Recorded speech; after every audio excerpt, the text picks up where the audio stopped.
Hello, thank you for joining me. My name is Ernest Ogbebor, President CEO OEA Professional Services. I want to quickly share with you one of the tools that have been made available by accounting and finance to help run businesses better, and that is the break-even point analysis.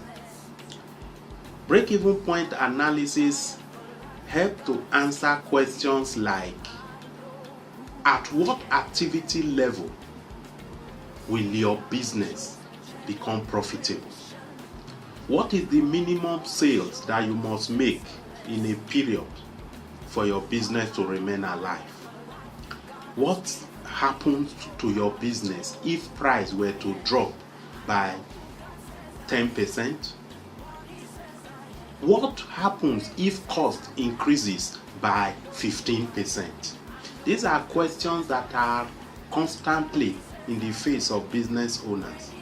And one of the tools that accounting has made available to you as a business manager, which will to answer this kind of question, is what we call the break-even point analysis.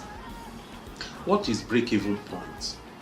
Break-even point is that point or that activity level, that revenue level in your business where your total revenue is equal to your total cost. It costs money to deliver goods or service to customers. The expenditures you must incur in order to manufacture and deliver your product or your service to your customer is the cost. What the customer is willing and able to pay for your product or service is the revenue. Every time you make a sales, there is a cost part of it and there is a profit, hopefully, part of it. Now, a point will come in your business where your total revenue should be able to cover your total cost. And once you arrive at that point, we say you have reached your break-even point. I'm going to go a little bit more now. At this break-even point, when your revenue is equal to total cost, there is neither profit or loss. It just says that your business is broken even, and that can keep the doors of your business open. Break-even point lets you determine what you need to sell on a monthly, quarterly, annual, whatever time period for your business to remain alive. Once you determine that point, then you are going to be looking at what you need to do to reach that point. Once you get to your break-even point, a unit sale above your break-even point unit becomes a profit, and anything less than your break-even point in unit is a loss.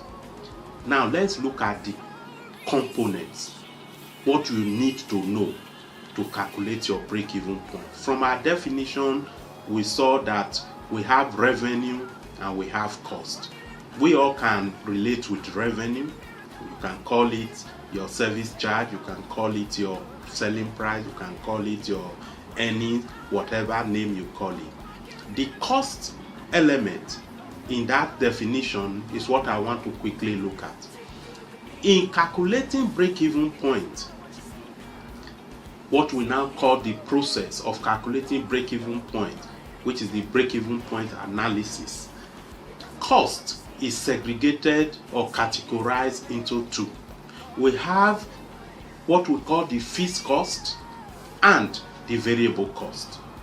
Fixed costs refer to costs that do not move along with your level of activity. That means that those costs don't necessarily go up or down relative to what you are doing. By level of activity here, I mean the quantity of your product that you have produced, the number of customers you are serving with your service. This is what we refer to as your level of activity, which you can denote in naira and kobo and simply say the total revenue that you make within a given period. When any element of your cost do not move either up or down with your level of activity, that cost is referred to as a fixed cost. An example of fixed cost will be rent.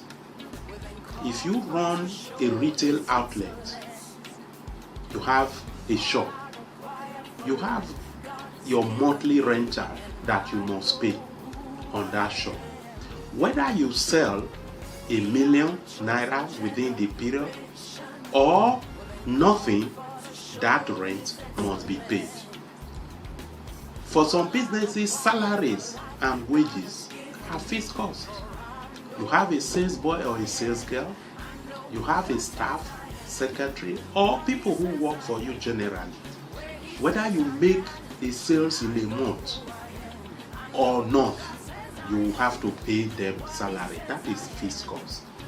There are other costs that are also fixed. If you have taken loan from the bank, whether it's rainy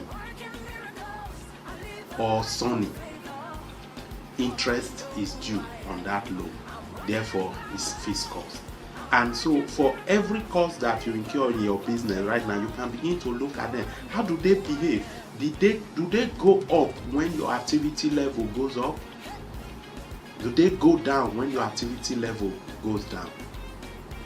If they are not following the movement of your activity level, then that cost is classified as fixed cost. The second category is the variable cost. Variable costs are costs that are directly related, directly connected to every unit of good or service that you produce. That means that they move along with your level of activity. If you do nothing, earn nothing, produce nothing in a month, your variable cost would also be nothing, zero. The more you produce, the more you earn, the more your variable cost. Example, if you run a tailoring outfit, the more units of clothes you produce, the more material, your stay, your thread, that you will consume.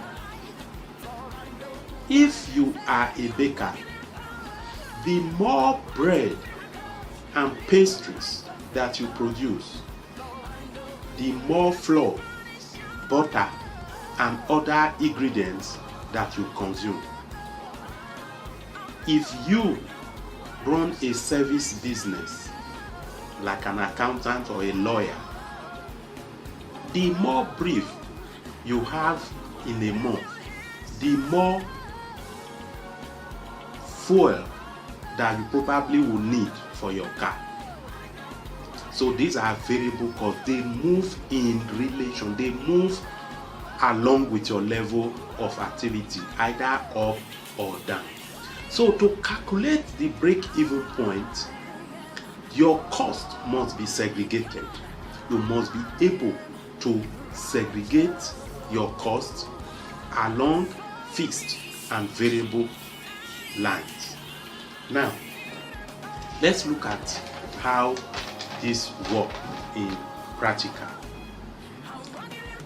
We have said that the break-even point is that point where total revenue is equal to total cost.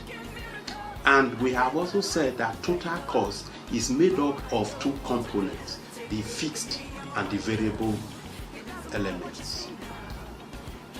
Having segregated your cost into fixed and variable, The next thing to do is to know what your selling price is per unit of your product.